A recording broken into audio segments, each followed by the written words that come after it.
Hey guys, Grizzly here. I'm finally bringing you my long-awaited review of the Crysis 2 multiplayer. If you read my single-player review of Crysis 2 on the website, then you should know that I basically loved it. It's exactly what I wanted from a single-player experience on console nowadays. And I'm happy to say that the gameplay translates perfectly to the multiplayer. For starters, the powers in the game are absolutely fantastic. They add a diverse and tactical element to the game that allows you to really customize how you want to play. You can run around in armor mode and suck up more bullets. You can run around in stealth mode and be sneaky, or you can sprint around and be quick, or any combination thereof. All of this drains power from your suit, just like in the single player, so it's not like you can run around indefinitely in armor mode. You do have to decide how you want to play it.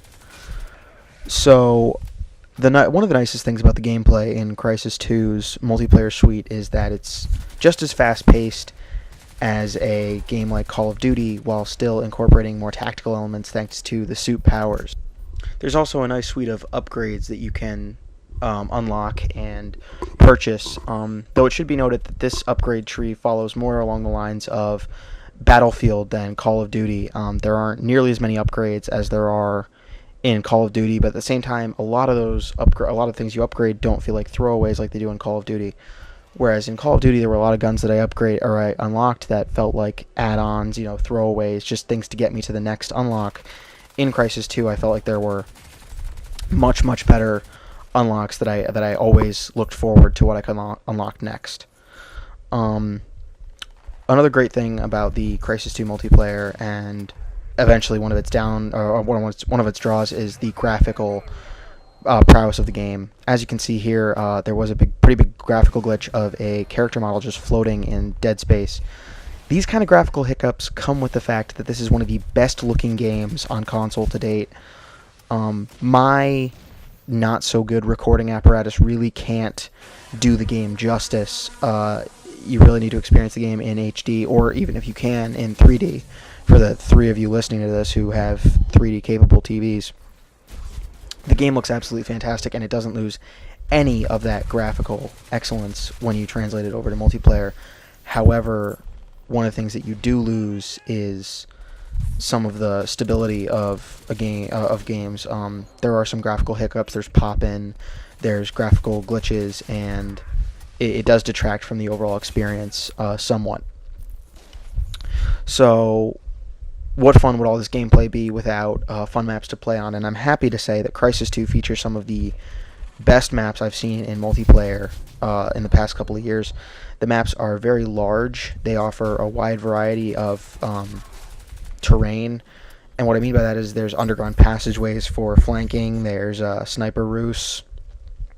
It's not straight up battlefields, and they offer a very nice graphical variance as well. You'll go from a torn up battlefield like this one to island ruins to the middle of the city, and it really provides a nice change every time you move to a new type of location. So let's talk about the powers a bit for a minute. I know that we're jumping back here, but one of the things that you'll come to understand about the powers is that while they do add something very nice, very tactical to the game, they also end up becoming one of its draws in that some of the powers can make it a little cheap. It's an immense learning curve, let me tell you right now. This is the kind of game where you should get used to dying a lot when you first get started. It is that difficult to get into it.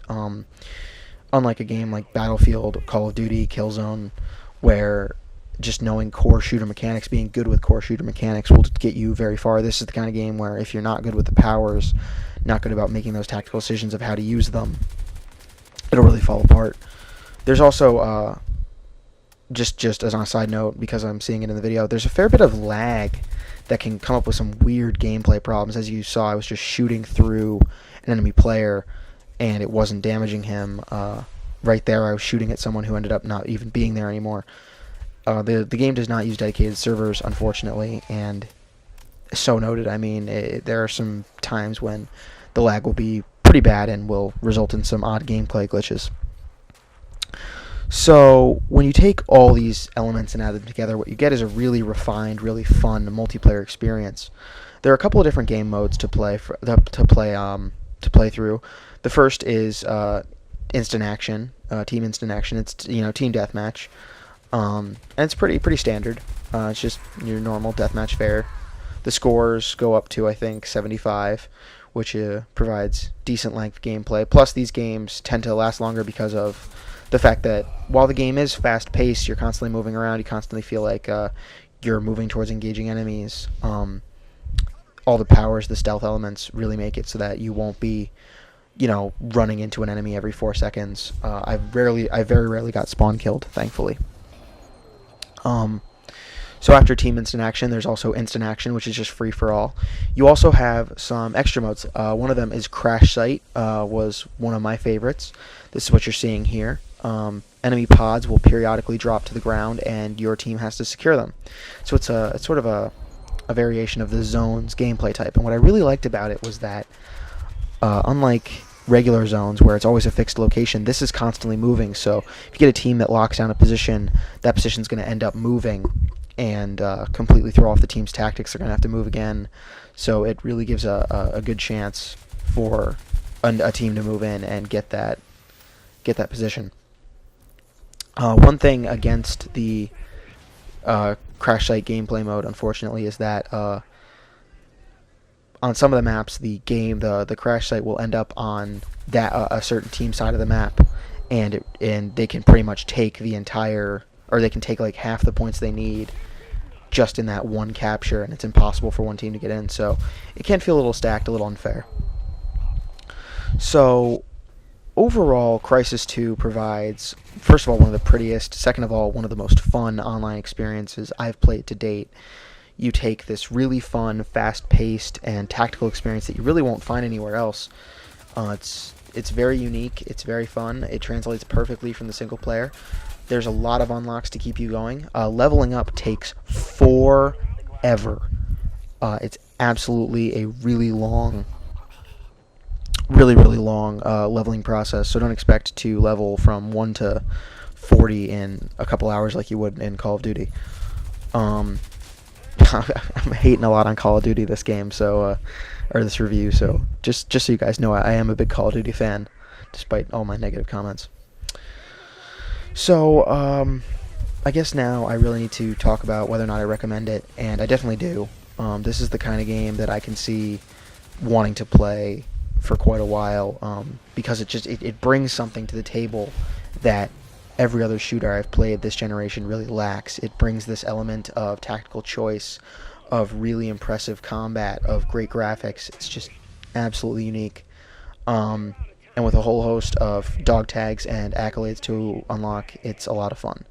So absolutely buy this game. If you're looking for a fun multiplayer experience, look no further than Crysis 2, and I hope to see you online.